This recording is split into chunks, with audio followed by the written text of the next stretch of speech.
Okay, yeah, it's Dan again. It's a little bit chilly out. A little dull, a little gray down here along the shore. We're in haul-out season. All the boats are being put into their cradles, but we're not talking about that. Well, we're talking about what evolution is. Evolution is, to put it very simply, biological change at the genetic level caused by mutations and by the accumulation of mutations. It's all genetics, it's all biology, no magic, no wishful thinking, no fairies, no goddesses. It's all just natural processes. And it happens, and it's been observed, documented, and tested. It's not one person saying it, it's thousands of people arriving at the same conclusion based upon their assessment of the evidence. And this transcends all religions.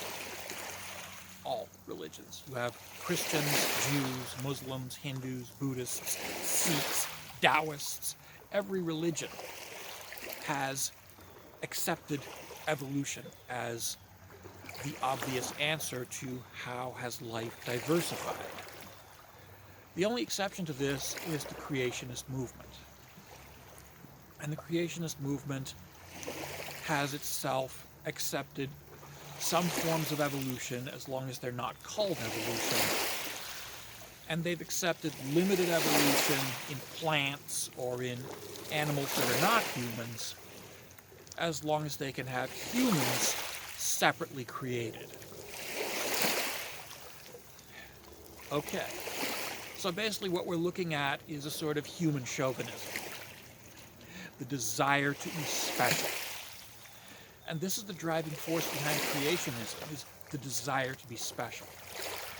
These people aren't interested in facts, they're not interested in evidence, they're interested in having their egos stroked, having their sense of their own superiority reinforced. And this is the driving force behind the creationist movement. The denial of science in order to preserve the ego. That's all it really boils down to. They deny the facts in order to feel good about themselves, because they want to be special. And that's pretty much the sum total of the creationist movement. Denying the facts in order to feel good about yourself. Oh well. But the fact remains, evolution happens. Evolution is an observed, documented process. Evolution has been tested and verified. Evolution, the theory of evolution, has been used to make useful predictions that have themselves been verified. It's that simple. Creationism has not provided us with a theory that can predict anything. All it has is a bunch of scattered, unrelated claims lumped together and told, this is it because somebody else told us. Evolution has a testable theory.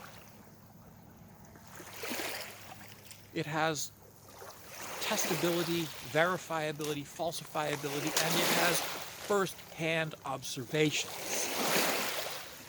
Come on, folks. Let go of the ego. Acknowledge the fact that you are part of the universe, part of the animal kingdom, and recognize that being an animal is not a bad thing. Animals are not intrinsically bad. They are not intrinsically evil. The creationist idea that animals are inherently evil is nonsense. It is wrong. Animals have morality. Look at a wolf pack. They have a morality. The strong take care of the weak. Look at a troop of chimpanzees. They have a morality.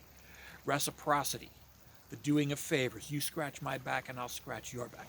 Bonobos have an incredibly good morality. Largely contingent upon the exchange of sexual favors and the exchange of food and mutual grooming, etc., etc., etc. Bonobos have a wonderful morality. I like that. Yeah. Gorillas have a moral system in place.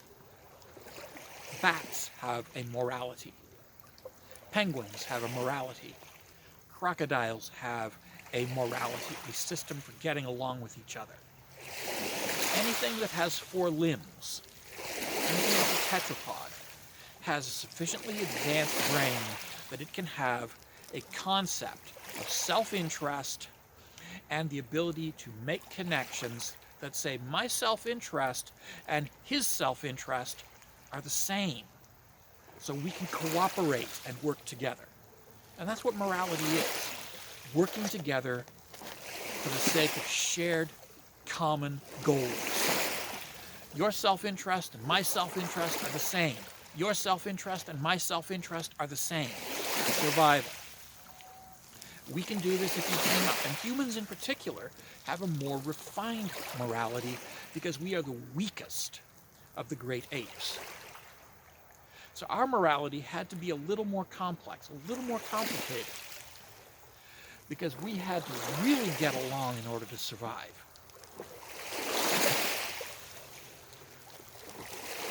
And that's just reality. Getting along is what morality boils down to. And we humans, as the physically weakest of the apes, needed to get along really well to survive. Basic survival. How hard is that to understand?